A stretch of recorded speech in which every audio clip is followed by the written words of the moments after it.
Bon après-midi. Nous voici déjà à notre 6e émission. Le titre de la conférence que je vous donne, c'est « Faites-vous confiance, vous réussirez ». Je pense qu'il n'y a plus de doute maintenant. Vous savez que c'est en se faisant confiance qu'on réussit à passer à travers de pas mal de problèmes et qu'on atteint de ce fait-là le succès. Aujourd'hui, je vais vous parler des peurs. Qui n'est pas habité par la peur? Je précise une chose en commençant. Ne vous en faites pas trop concernant les peurs. Dépendant de la peur que vous avez, c'est souvent un signe de santé mentale. Il est normal d'avoir peur. Il est anormal de dire aux autres que jamais on a eu dans sa vie une peur ou des peurs. Il y a des gens qui disent qu'ils n'ont jamais eu peur. Ne les croyez pas, c'est absolument faux. Je vais vous donner une très belle définition de la peur. C'est écrit par Guy de Maupassant, le célèbre auteur français. Écoutez bien ce qu'il dit. La peur, c'est quelque chose d'effroyable, une sensation atroce, comme une décomposition de l'âme, un spasme affreux de la pensée et du cœur, dont le souvenir seul donne des frissons d'angoisse. Ça prend évidemment quelqu'un qui a connu la peur pour en donner une si parfaite définition. Là, je vais vous lire des extraits, justement, du livre que je suis en train d'écrire, qui touche, bien sûr, la peur. Vous comptez-vous parmi ceux qui éprouvent des peurs incontrôlables? Consolez-vous, les êtres sur la terre les plus hardis ont des peurs. Parce que la peur, vous savez, ça grossit tout. Des dangers comme les peines. Si la peur ne guérit de rien, c'est qu'elle ne sert absolument à rien. Voilà. L'émotivité et l'imagination mal dirigées créent beaucoup de peur. Il y a deux sortes de peur, raisonnée et irraisonnée. Plusieurs circonstances créent la peur. Est-ce que vous savez, vous, qu'il y a des gens qui sont morts de peur? Oui, ils ont eu tellement peur qu'ils en sont morts. Je connais un type qui m'a raconté un jour que son père était mort de peur, imaginez-vous. Comme cet homme-là a dû avoir peur dans le cours de sa vie. Ça, c'est terrible, rien qu'à y penser. Toute personne qui a peur, bien sûr, a peur de quelque chose. Pour plusieurs, la nuit représente un danger. La nuit, c'est obscur, c'est noir. Ils ont la trouille, sans doute, d'un monde qui représente une menace. C'est ce qu'ils s'imaginent, là, eux, là. Il y a des gens qui se cachent peureusement pour un rien. S'ils n'ont personne contre qui se blottir, ils perdent carrément les pédales. Le songe, un rien, tout leur fait peur. Croyez-le ou non, un homme qui broyait du noir, c'était un parfait pessimiste, a déjà perdu connaissance à la seule vue de son ombre. Il était persuadé qu'un voyou rôdait autour de lui. Bref, prendre peur pour tout est déplorable. Les deux peurs innées chez l'individu sont le bruit et la crainte de tomber. Ça, c'est quand on vient au monde, là. Il y a deux peurs naturelles qui viennent s'ajouter à nous, à la naissance, là. C'est la peur du bruit et la peur de tomber. Puis en vieillissant, en prenant de l'âge, il y a deux autres peurs, des grandes peurs qui entrent les esprits, puis ça c'est depuis le début des temps, là. c'est vieillir et mourir.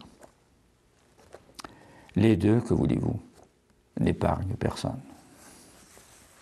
Bien sûr que ça n'épargne personne. Avant de poursuivre la lecture du reste du texte, je vous dirai ceci. Je vais entrer dans le détail de ce que je viens de dire concernant la peur et ses craintes raisonnées et irraisonnées. Qu'est-ce qu'on entend par là? La peur, vous savez que c'est un rien qui essaie d'être quelque chose. Ça, c'est une phrase que vous connaissez peut-être. Il faut s'en débarrasser. Il y a un grand chef d'État américain qui avait dit « La peur d'avoir peur, ça c'est commun chez les gens. La peur d'avoir peur. » Oui, il y a des craintes raisonnées et irraisonnées. Si par exemple, admettons, qu'il y a un incendie quelque part, vous ne vous en approcherez pas de crainte de vous brûler. Ça, c'est une crainte, une peur raisonnée. Par contre, si à la maison, vous vérifiez si le robinet coule à peu près 50 fois par jour, ou encore que vous vérifiez les ronds du poêle pour savoir s'ils sont allumés, ça, c'est une pauvre peur irraisonnée. Ça n'a pas sa raison d'être, ça. Ça devient presque une phobie, hein? Des peurs qui ne sont pas surmontées. Alors, il faut faire bien attention à ça. Mais il y en a une par-dessus tout, et puis je vais revenir en même temps que je lirai tantôt. Mais attends, je vais lire le texte, vous allez comprendre tout de suite. C'est la peur du rejet. Ça, c'est une peur qui est très répandue. Elle est commune, donc, à beaucoup de gens. Plusieurs personnes douées de qualités supérieures ont peur du rejet, figurez-vous. On peut jusqu'à un certain point souffrir du rejet d'une personne, mais jamais du rejet d'une société au complet. C'est impossible, ça.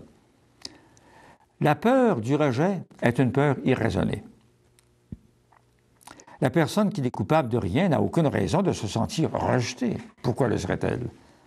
Elle ne fait rien en vue de mériter d'être rejetée, autrement dit. Une excellente façon de vous débarrasser de vos peurs, c'est d'éliminer graduellement vos problèmes, ceux qui peuvent être corrigés, là. Vous savez, les gens qui éprouvent de graves problèmes dans la vie se sentent menacés.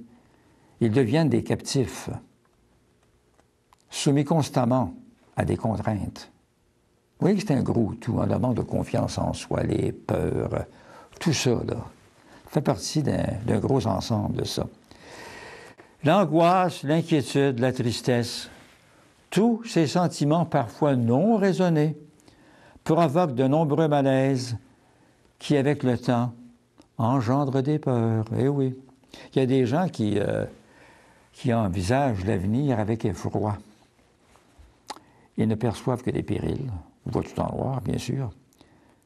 Ils pâlissent de peur, rien qu'à penser aux malheurs qui peuvent survenir dans leur vie. Imaginez-vous, c'est intéressant que de vivre de cette façon-là. Mais les peurs, ils ont plusieurs causes, hein?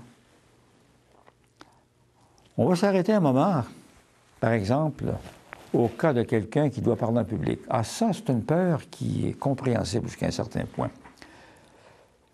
La peur saisit la personne juste à s'imaginer qu'elle est en train de discourir.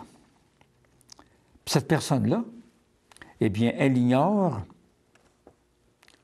que sans une juste préparation, il lui sera difficile de parler bien et avec conviction de son sujet. Voici les deux raisons qui empêchent la réussite d'une allocution ou d'un discours. Ça peut arriver des fois que vous soyez appelé à parler en public.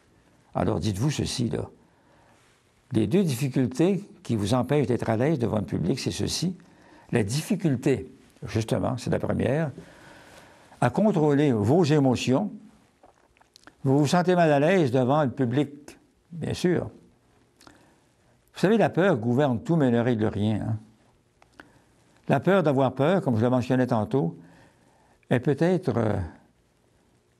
la plus grande de toutes les peurs.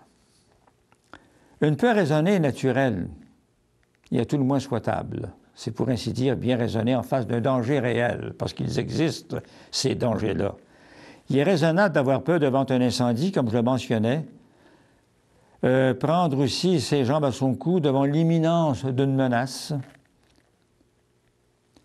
Ça peut sauver la vie des fois que d'avoir peur, n'oubliez jamais ça, hein? Si elle est bien justifiée, votre peur s'entend. La source de beaucoup de peur, donc, est en nous. Il suffirait d'analyser à fond plusieurs problèmes pour expliquer les causes de toutes les peurs qui envahissent l'âme, ou qui la dévastent, en quelque sorte. C'est un mot encore plus juste. Les personnes qui prétendent n'avoir peur de rien sont celles qui aiment se vanter de choses qu'ils n'ont jamais faites. Moi, j'ai connu un grand parleur, imaginez-vous donc, qui se vantait d'avoir peur de rien. Toute sa vie, il n'avait jamais eu peur de quoi que ce soit. Ce qu'il y a eu de drôle, c'est qu'on était quelque part dans un sous-sol, puis une petite souris qui s'est mise à marcher, à trottiner près de lui. Le gars-là, il a eu assez peur qu'il a enjambé l'escalier à une vitesse incroyable. Il se vantait, ce monsieur, de ne jamais avoir eu peur, imaginez-vous. Petite souris, ça ne fait pas peur à personne, ça mange personne, ça. Alors, beaucoup de parents, soit dit en passant, ont tort d'élever leurs enfants dans la peur. Tout petit, il est naturel de se laisser facilement influencer. Faire pression agit sur la volonté. Forcer un enfant à ne pas participer à certaines activités de son âge est suffisant à développer en lui des peurs dont les effets se répercuteront plus tard dans sa vie. Il va devenir malhabile dans certaines activités physiques, par exemple. Vous savez, au fond, les peurs là, ne font que grandir avec nous. Elles se développent au fur et à mesure que nous avançons dans la vie. Elles ne sont pas de bonne compagnie, croyez-moi. Elles entravent les initiatives. Elles créent l'incertitude. N'entrevoyez d'objection à aucune de vos décisions. Souvenez-vous toujours que la peur est un empêchement à faire ce que vous voulez pour votre propre bien. L'être humain doit bien connaître ses peurs afin de mieux les raisonner. Le jeune homme qui perd connaissance à la seule vue du sang ne peut entreprendre des études en médecine. Si bien sûr vous désirez devenir un chanteur d'opéra et que vous n'avez pas de voix, que vous chantez comme un bœuf pris dans une clôture, pensez pas devenir un chanteur d'opéra. C'est impossible. Avoir peur de rater son coup dans une entreprise hasardeuse est compréhensible. Bon, c'est tout à fait normal, ça. Mais vivre sans cesse dans la peur d'échouer est anormal. Toute peur causée par un dérèglement psychique d'un quelconque état pathologique nécessite les soins particuliers de thérapeutes compétents. Alors, laissez tomber vos petites peurs, là, celles qui agacent, au lieu de vous servir. Et puis, si vous êtes de ceux qui prennent plaisir à faire peur aux autres, cessez ce petit jeu puéril. Personne n'aime avoir peur. C'est un sentiment désagréable dont on peut bien parfaitement se passer. Alors la peur, vous voyez, est très importante à éliminer. Il ne faut pas la cultiver. Puis surtout, celle sur laquelle j'ai beaucoup appuyé dans le texte que je vous ai lu, là, la fameuse peur du rejet. N'oubliez jamais, jamais, jamais que personne ne vous en veut au point de vous faire du tort. Vous ne pouvez jamais être rejeté par la société au complet. Mettez un terme à vos peurs, elles ne donnent rien. À la prochaine.